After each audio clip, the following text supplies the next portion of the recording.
is, I hate to say that I am really not that well versed in the issues of the wind turbines.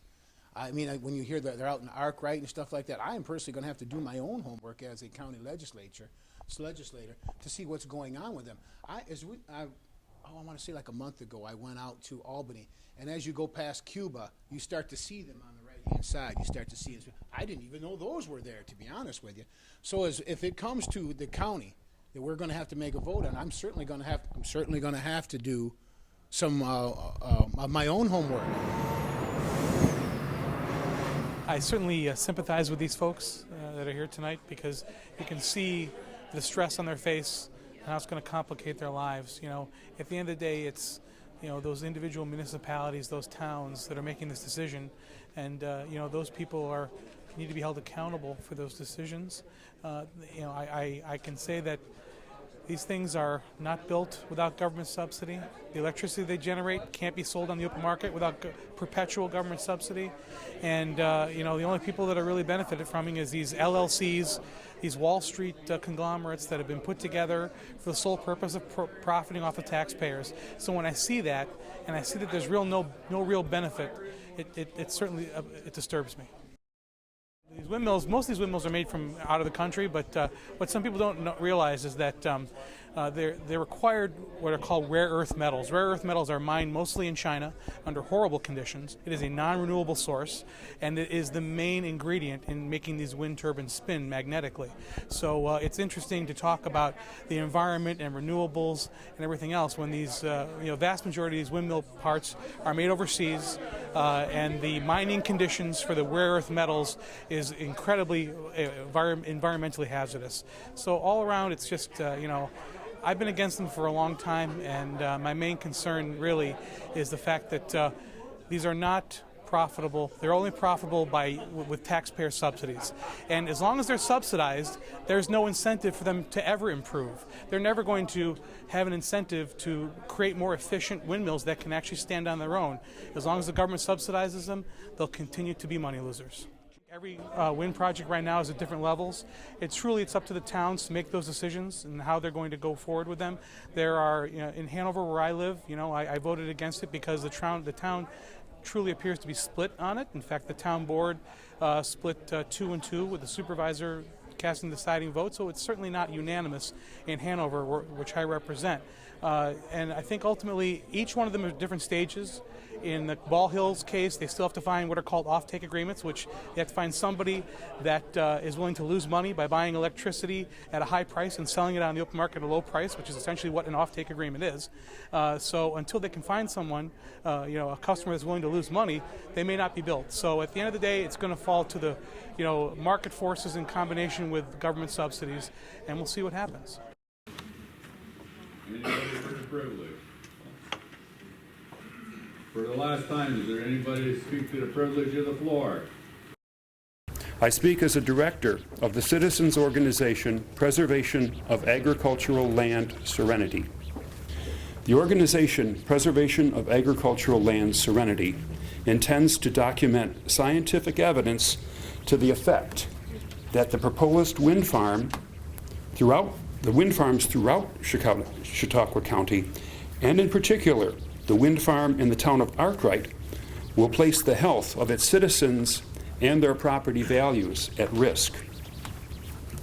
Pertaining to the town of Arkwright, and equally unsettling, is the organization's opinion that this project appears to be enabled by an unethical process. The New York State Attorney General informed me on February 1st, 2017, that there may be violations in the Code of Ethics of the municipality of Arkwright if any town board members are voting on wind-related matters. In the same communication, I learned that the Attorney General does not maintain records of recusals of local officials voting on these developments. The Attorney General has published the names, titles, and financial interests of 10 municipal officers of the town of Arkwright who hold leases with the developer. When I asked the Attorney General where I could voice my concerns about this apparent conflict of interest, I was informed that this is a matter for local government to address. I am thankful for the opportunity to attend the public hearing held by the county executive on February 8th to discuss the recent amendments to the county's code of ethics. The executive explained to me that the county's code of ethics does not pertain to the townships.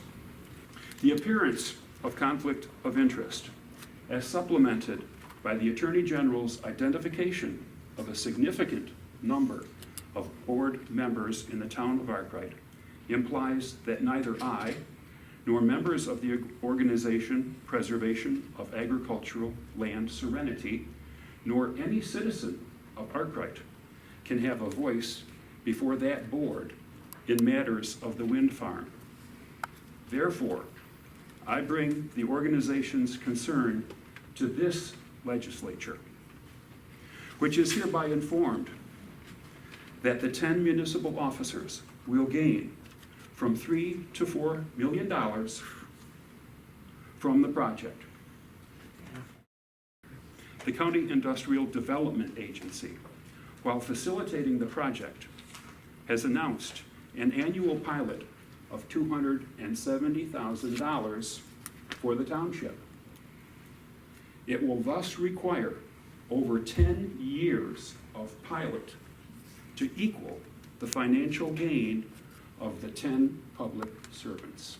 More shameful and costly than the apparent misappropriation of taxpayer and consumer dollars is the very real loss of public confidence in the democratic process. Therefore, I, representing the Preservation of Agricultural Land Serenity, respectfully ask this legislature to adopt a resolution requesting the county clerk to locate and publish the records of recusal by Arkwright municipal officers on wind farm matters. I also request the privilege of submitting at this time a written proposal of resolution to the clerk of the legislature. Thank you for your consideration. Thank you.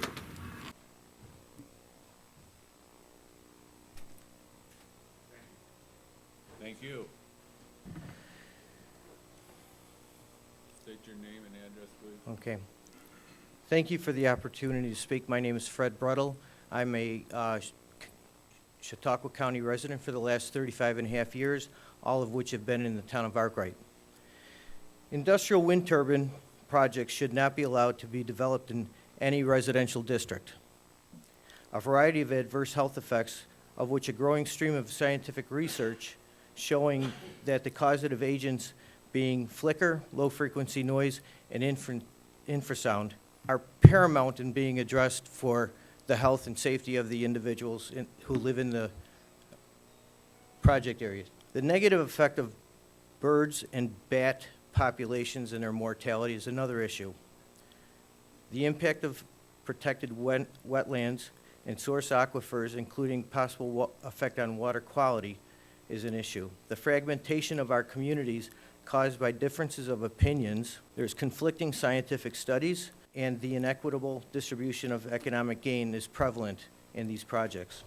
The economic gain is in the form of pilot programs, money targeted for the school districts, and through the lease agreements.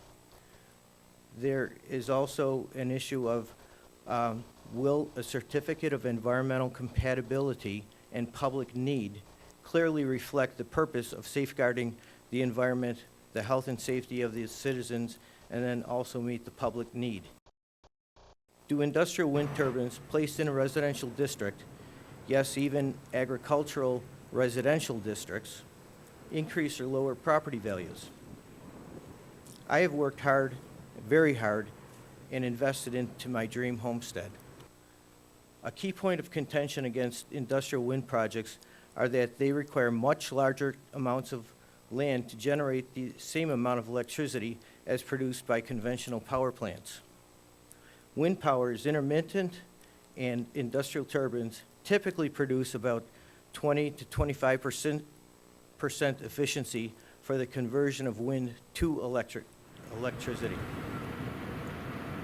The industry-preferred turbines are approximately 500 feet in height, dwarfing everything in their proximity, creating visual intrusions.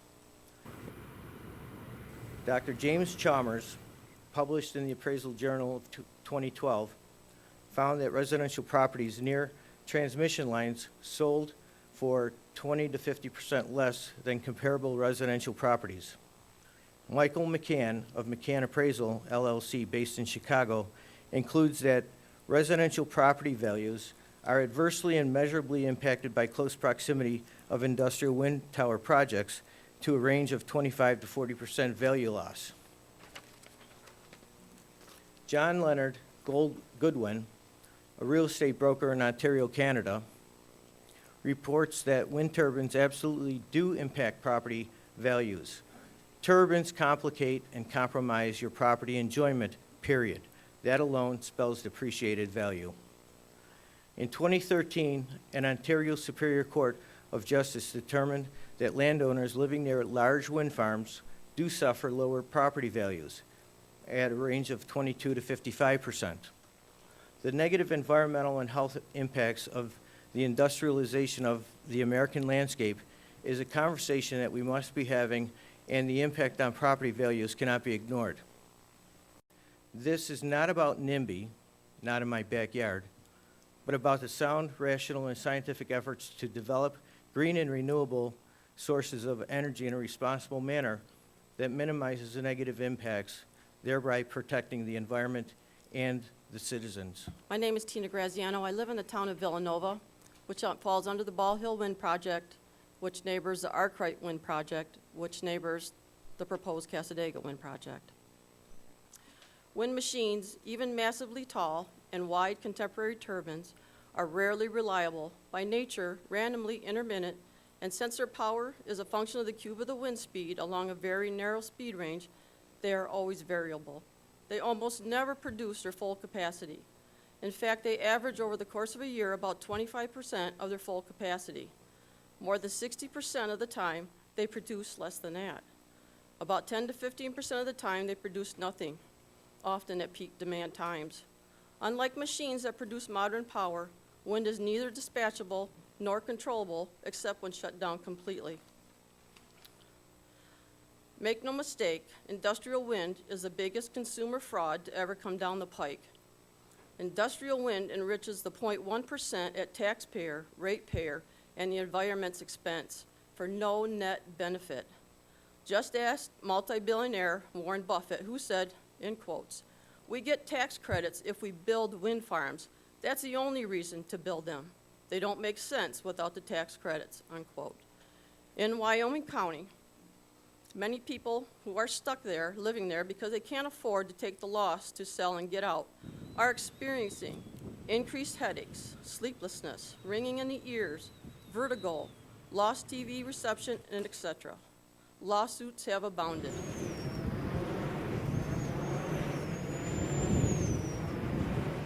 People who used to be friends and even family members no longer speak to one another.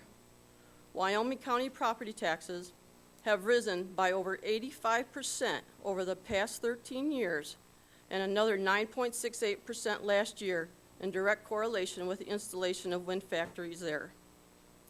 Nobody is getting free or reduced rate electricity here. In fact, quite the opposite is true, as New York State electricity rates are some of the highest in the nation. No meaningful permanent jobs were created there. Homes in Orangeville, the most recent 58 turbine project built after the wind production tax credit was extended for the 7th time, are selling for over 20% below their assessed values. The population of Wyoming County continues to decline. All things considered, including demand levels and exports, the more wind installations we add, the more we must add fossil fuel generation. Adding wind as a supplement to our conventional generating system requires so much supplementation that in many areas of the country, Adding wind actually causes increased CO2 emissions in the production of electricity that would be in the case with no wind at all. Industrial wind supplies electricity and therefore has nothing to do with our foreign oil dependence, which is created by gasoline and diesel fuel needs. Donald Trump was right when he said, America is being auctioned off to the highest bidder, and it's happening right here. Thank you. Hi, my name is Joni Riggle, and I live in Sinclairville. I would like to share, I want to thank you for this opportunity. After hearing of the worthy goals of the Chautauqua 2020 plan, it's perplexing and disturbing to me why you would support industrial-scale wind projects to be developed within our county. They will industrialize, fragment, and degrade over 100,000 acres of pristine agricultural and recreational lands. They will cause sleep deprivation, annoyance, and adverse health effects to an unfortunate number of residents due to the profit-driven, industry-influenced, unsafe setbacks and noise limits encouraged by the wind salesmen. They will provide only temporary jobs, a handful of permanent jobs, if at all. CO2 levels and fossil fuel use will not be decreased in any meaningful way. I have done a lot of research on this after I found out we were going to be surrounded by 8 500-foot turbines without any say in this. We had no clue that they were coming. It's a very secretive process to keep people out of the dark. I wanted to share some of the wind farms in New York State. The wind companies approach town boards, land leasers, and stakeholders and don't tell them the real story. I would like to tell you the rest of the story. It's not all win-win sales pitch. These are some of the New York wind farms that are lose-lose. Cohocton Wind Farm residents actually travel to other town boards and warn them about the noise and vibration that keeps them from sleeping and says, do not bring this into your town. Town Judge Hal Graham, a land leaser, was told there would be no noise problem, but said it is constant noise like a jet, and he feels much regret for it affecting his neighbors. David Hunt asked Cohocton Town Board members, and David's own father, as a board member, said, what am I going to do with a house I can't even live in? He told the board the noise of the turbines regularly keeps him up at night. 6 other neighbors had similar complaints, also complained of shadow flicker invading their homes. Orangeville, Wyoming County, they have a 58 turbine wind farm. That's resulted in 60 family lawsuit due to noise, shadow flicker, vibrations, and health problems. The wind company failed to warn or acknowledge of these issues. They're in the process of mitigation right now. They're never going to turn them down. We will be stuck with these for 20 to 30 years, and I don't think people realize that. They will not turn them off. If we make this decision now, we will be stuck with this for our county. The Hardscrabble Wind Farm in Herkimer, New York, has resulted in a lawsuit involving over 50 residents. The developer failed to disclose the noise, shadow flicker, vibrations, loss of amenity. People can't sit out in their yards and enjoy peace and quiet anymore. Devalued property, adverse health effects, headaches, sleep deprivation, seizures, all kinds of issues. That these several families, I think there's 5 I read, have actually abandoned their homes and gone bankrupt because they cannot stand to be in their homes and they have to go rent a property, and this just should not be.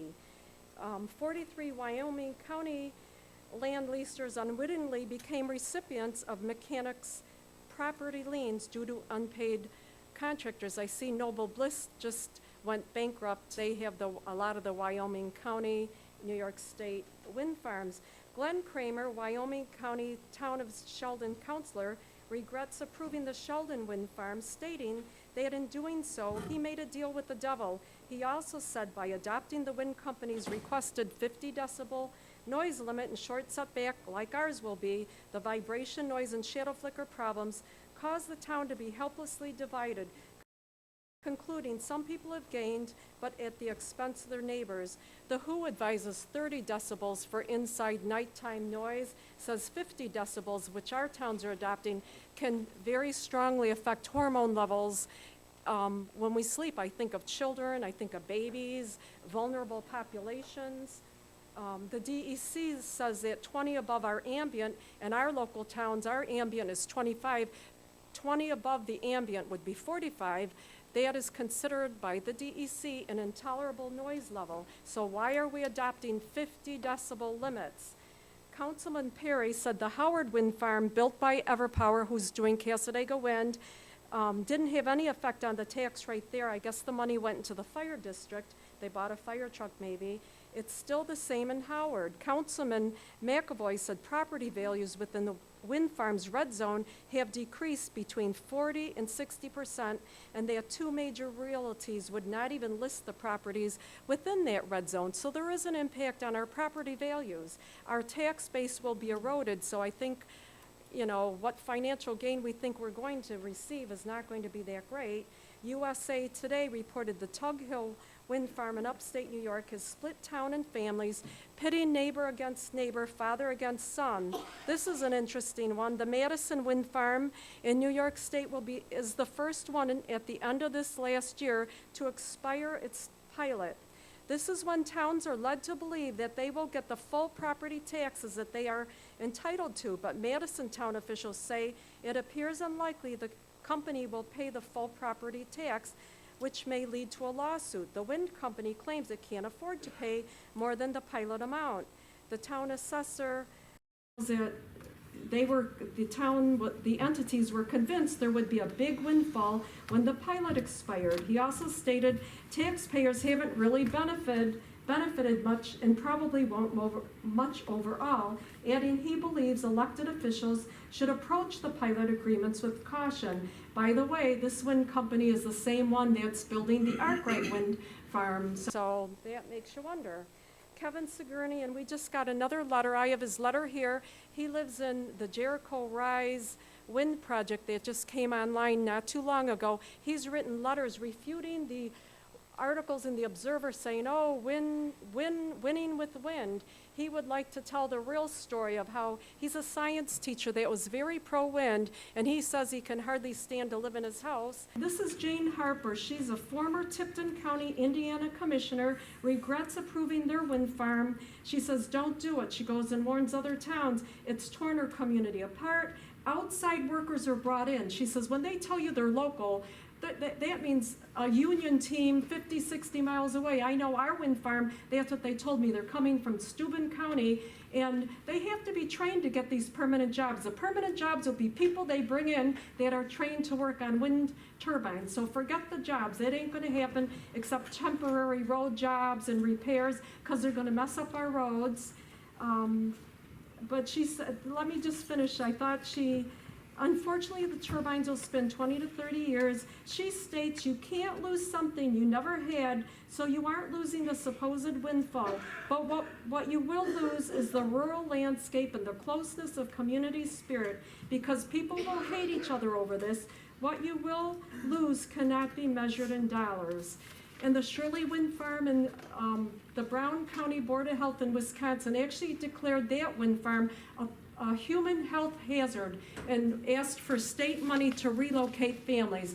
And I'm not saying it's going to be everybody in the community impacted, but all the studies, I'm a nurse, I've looked at all the studies, a quarter of wind farm neighbors typically are impacted with adverse health effects, sleep deprivation, annoyance. You know, and this just should not be. If we're moving forward with green energy, we have to have it socially acceptable, environmentally acceptable, financially acceptable. Thank you. Good evening. My name is Teresa Brattle. I live in Arkwright. I've lived there for 35 years. And I would like to talk again about the same subject, wind farms in upstate New York and energy production. Wind farms must be properly sited if they are to achieve their goals. Failure to accompany the large amounts of public money devoted to these projects with any siting restrictions has begun to sour public's enthusiasm for wind power. As complaints mount in communities hosting wind farms too close to homes, local officials and even state regulators are increasingly rejecting the projects. The shift of public opinion about this type of renewable energy is also motivated by increasing awareness that wind farms generate a small fraction of their capacity and require polluting fossil fuel power plants to back up wherever they fail to run. New York State promotes wind energy projects under a state policy to increase to 50% New York's reliance on renewable energy production. New York hydropower already provides 19% of our electricity from renewables. A dozen wind farms are now operating in New York, have driven up the cost of electricity, and currently produce 2.6% of the state's electricity demand. An industrial wind turbine farm involves dozens of industrial wind turbines, each with an access road sturdy enough to accommodate heavy equipment to construct them. A single turbine site requires clearing many, many acres, miles of new transmission lines, either above ground or underground. 3 Chautauqua County projects totaling 123 turbines, each 495 feet in height, will not even generate the equivalent energy of the closed NRG plant, which produced upwards of 1,000 megawatts. Wind energy cannot replace conventional power plants or lower the cost of electricity. They only operate at 20% of capacity, and to generate approximately 300 megawatts, at least 12 wind farms, each comprised of 60 wind turbines with 2 megawatt capacity per turbine, each requiring a 10 to 20 square mile project area is needed. 12 60 turbine wind farms can take up as much as 120,000 acres. That's 187 square miles. Cost far more and have far more impact on the community than one conventional power plant. I'm hoping the NRG repowering that I saw on the screen will move quickly. How many more acres of our beautiful landscape of Chautauqua County are we willing to sacrifice for this renewable energy monster? Will our tourism be compromised? How tranquil will our cross-country ski trails be? Operation of wind turbines kill birds and bats. The visual and noise impacts of wind turbines can diminish property values, offsetting gains to the host town by decreasing its property tax base. This can change the character of the community, which New York counts as an environmental effect. However, no comprehensive regulation for wind farms in Chautauqua County exists. This encourages wind energy developers to take advantage of our rural towns. I am asking you to please advocate on behalf of your constituents of this county and look out for their best interest. Thank you for your time. Thank you. Good evening, and thank you for the opportunity to speak. My name is Patty Greenstein. I've lived in Chautauqua County for 30 years now. These are my friends, my neighbors. I've known them skiing. Our kids went to school together. We live in the country. We don't live in towns. Those of you who live in towns and cities, this isn't a worrisome thing for you as it is for us, because we know these things are going to be right on top of us. My main reason for coming here tonight was also to hear about the Chautauqua 2020 Comprehensive Plan, which I think is a wonderful idea. It's exciting, and it's really focusing on the natural resource of Chautauqua County, which is what people come here for. They come here to ski. They come here with their snowmobiles. Where's hunters? There's hunting cabins all around my house. The farms are all shutting down. They're all selling off their herds. But we're being threatened by these, and the comprehensive plan that is such a wonderful thing. When I read it, I read the whole entire document online. The phrases that come to mind here are the strategies for the environment. Some of the things it's saying here is conserve the county's important agricultural soils and its local farming vitality. Maintain Chautauqua's rural landscape, heritage, and scenic views. Promote the natural assets of Chautauqua to grow new economic opportunities and attract additional residents and investment. And this one is my favorite. Make active living and recreation based on the county's beautiful natural environment a distinct lifestyle attraction that draws new people to Chautauqua. Lastly, it's talking about completing a countywide interconnected trail system that draws many different types of users, everything from horseback riding, snowmobiling, cross-country skiing, hiking, and hunting. So basically, this 2020 plan is banking on these natural resources and those scenic beauty, those wonderful descriptions of our landscape are repeated throughout the whole document of your goals. And what I'm wondering is, how are these goals going to work with the wind turbines when people can't come here because during the winter time they want to go cross-country skiing and you've got a tower right next to a ski trail. You have to worry about ice throw or underground transmission. These things are too close to us. So what my big thing is how do you see these goals, which are opposite? They cancel each other out. They are counterproductive. Where is the liberty and justice when I have neighbors telling me that they can do whatever they want to with their land and it sucks to be you? Because that's basically what people say, they treat you that way. This has divided our community. We do not want to fight with our neighbors.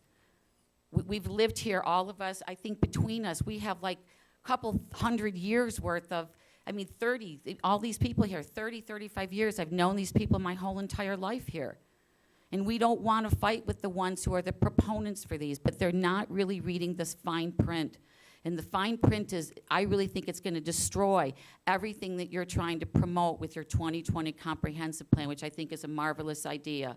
And we have to stop calling them wind farms. These are not farms. These are industrial plants are being plopped right down on top of beautiful vistas. And my vista will be destroyed. I will have flicker effect. And my whole front of my house, I'm also an artist and I do photography. The two offices that I work in, I have a downstairs and an upstairs studio. I'm gonna get flicker effect. Where am I supposed to work? I work at home. And it's really unfortunate that the ones who want to sign these on are willing to sacrifice the rest of us because somebody promised them a little tidbit of money. Because the truth is, the ones who are making the money are the turbine companies. This isn't about making energy, it's about making money. How would you feel if somebody did this to you? Thank you for your time. So my name is Ken Bachman. I'm the supervisor in the town of Charlotte, and I have a bad back. That's why I'm hanging on here, so I apologize. I'd just like to give everybody, the legislators and the county executive, a little background on the wind power project that we've heard so much about. It consists of 54 turbines, 23 in the town of Charlotte, 30 in the town of Cherry Creek, and 1 in Arkwright. It will connect to the substation in Stockton, and it's 126 megawatts. The start date, it started back in 2009, and the preliminary application for Article 10 was filled in to New York State on May 27, 2016. The application was deemed complete by the New York State Sitting Board on November 28, 2016. Now, Article 10 is a new process that New York State has put in place that will review the application. Since the proposed start, EverPower, who's the company proposing the thing, has had open communications with the towns involved through board meetings. They're all open to the public. Meeting updates, scheduled public meetings, emails, and informational letters to landowners / taxpayers on record. Article 10 application consists of 5 volumes that are available in the town hall to the public. They're also in the libraries and online. The application contains an analysis of potential impacts of construction and operation, environmental issues for the landowners and the public, and the health and safety and communications, transportation, cultural and historic resources, and the collection system. The sitting board will determine if the proposed facility is a beneficial addition or a substitute for generation capacity and is in the public's interest, that adverse environmental impacts will be minimized or avoided, and that construction and operation of the facility will be in compliance with state laws and regulations. The economic benefits. The proposed payment of $7,800 per megawatt for 20 years amounts to $19,656,000 that will be paid to the county, the towns, and the school districts involved. No, it's just stand these funds will be shared, and the final funding will be determined by and approved by the IDA.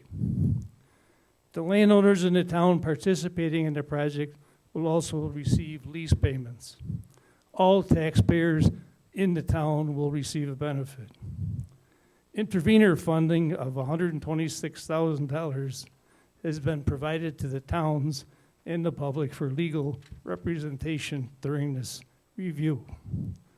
Permanent employment of 6 jobs and temporary employment for local people for snow plowing and lawn mowing while the project is in place. There will also be some local construction jobs and resources will be needed for supplies and support for the project. In addition, the infrastructure improvements for the roads in all the towns that will be used for the construction will be upgraded to be able to handle the heavy equipment. And they'll provide an engineering firm to monitor that for the towns.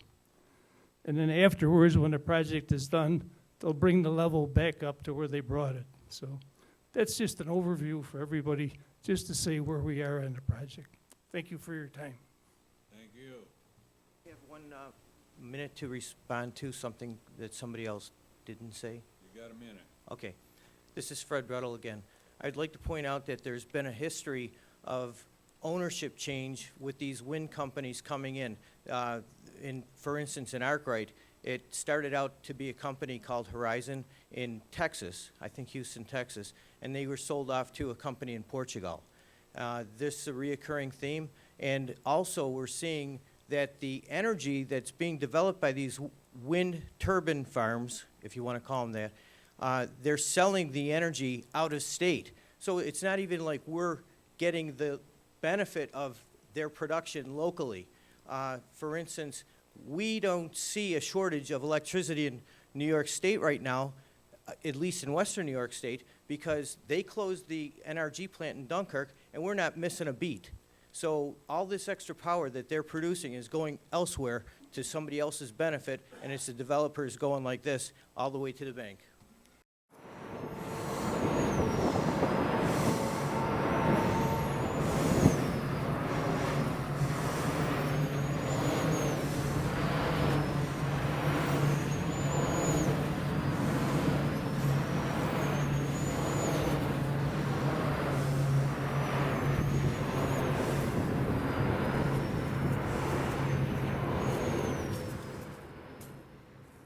Letter to the Chautauqua County Legislature.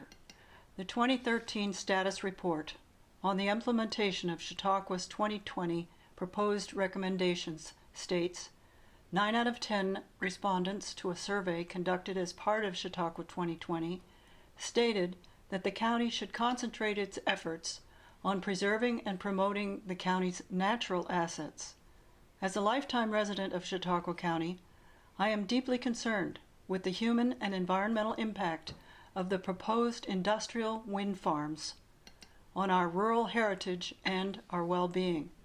The Chautauqua Comprehensive Plan, and my husband was on the planning board at its inception, states its purpose was to capitalize on Chautauqua County's natural, built, and human assets to create jobs, lower the costs of existing services, and enhance the quality of life, while preserving the rural charm of the county. Some of the strategies listed include: cultivate a business culture that thrives on Chautauqua's rural work and play lifestyle, make active living and recreation based on the county's beautiful natural environment a distinct lifestyle attraction that draws new people to Chautauqua, maintain Chautauqua's rural landscape, heritage, and scenic views. Industrializing our rural communities will not achieve this vision. During a recent trip through Wisconsin, we saw firsthand the devastation inflicted upon rural communities with improper siting of industrial wind turbines. In fact, the Shirley Wind Farm in Brown County, Wisconsin, was declared a human health hazard by the County Board of Health in 2014. Health professionals and acousticians around the globe are calling for setbacks much greater than current wind industry standards, and are petitioning the World Health Organization to address the noise and health issues. Who will mitigate these problems in Chautauqua County when the wind companies fail to do so? Why are there serious noise complaints and/or lawsuits at every wind farm in New York State? According to Tom Brown, a retired DEC representative and ecologist, the state has had inadequate oversight over the industry, and rural towns are not prepared to deal with the well-financed wind industry. Our affected townships are experiencing this right now, with conflicts of interest and lack of transparency. Our communities will be hurt by these projects. Wind developers use a business model that creates winners and losers, and you will lose if your neighbor signs a lease. Imagine everything you have worked for, your home, and the peace you once enjoyed, lost to a 500-foot industrial machine with blade spans that length of a football field spinning at 180 miles per hour. Despite industrial claims, property values will be impacted, with studies cited by McCann Appraisal LLC and Lasink Appraisers diminution of price showing a 20 to 40% decrease in value within 1/2 mile of the turbines. My husband is a real estate appraiser. He will tell you location does matter. Why do these multinational wind companies, farming our tax dollars in the form of giant subsidies, receive more consideration than the hard-working taxpayers of New York State? Denmark's retired High Court Judge Peter Rordam wrote, "There is one area in which I do have knowledge, wind power, which is an industry that has managed to thoroughly corrupt the political system. We can only hope our state officials do not fall prey to similar collusion and corruption. Governor Cuomo's 50-30 renewable energy goal will likely target Western New York for more wind projects, especially in light of the American Wind Energy Association's 2016 report stating 25 wind operations across the state produced only 2.8% of our electricity. The amount of land needed for these projects, Cassadaga Wind, will have a 40,000-acre footprint, and how much more will be required to reach the goal of 50% by 2030. It is staggering. One can imagine the environmental damage and the ensuing destruction of our natural and precious landscapes. Worse yet is the report by the Ontario Society of Professional Engineers titled Ontario's Electricity Dilemma. They conclude that adding renewables to Ontario's grid has not only caused electric rates to soar, but is also causing CO2 levels to rise. In fact, they predict, as they phase out nuclear capacity to make room for wind and solar, CO2 emissions will double by 2032. Unexpected consequences. New York should take heed. We all have the responsibility of environmental stewardship. We need a green energy policy that works and will actually save the planet, not harm it. Sincerely, Wendy Penica.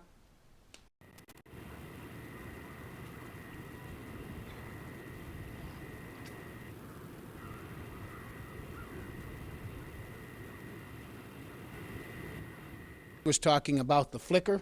I didn't realize that until she said, if the sun's there, those things keep going by. Wow, that would certainly be certainly a detriment to your house. So I really am not that familiar with what goes on with them. Being from the city of Jamestown, you don't really see them that often, to be honest with you.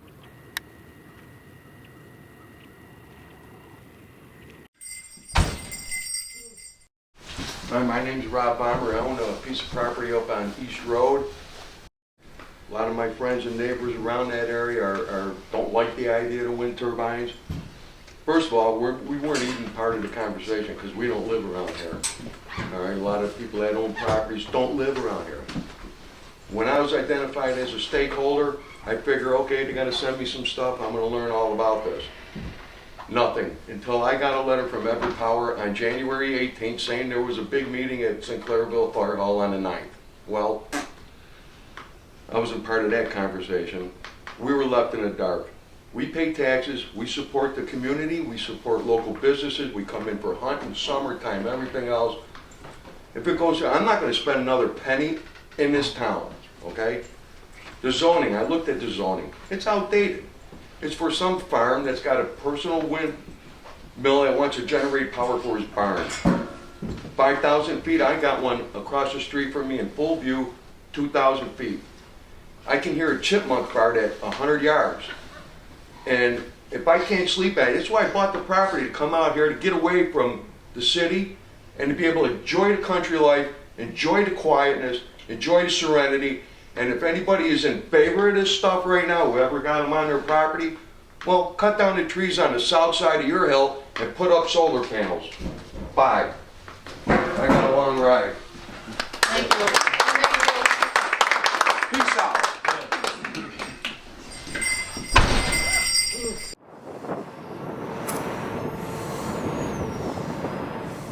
This is a recreation area, Boutwell Hill State Land's right down the street. They have all this new equestrian trails, snowmobiling, hunting, biking, hiking. You name it, it goes on, and I just think it's a little bit, it's a little much for the area. It's just not right. Well, it doesn't And not having no say in it.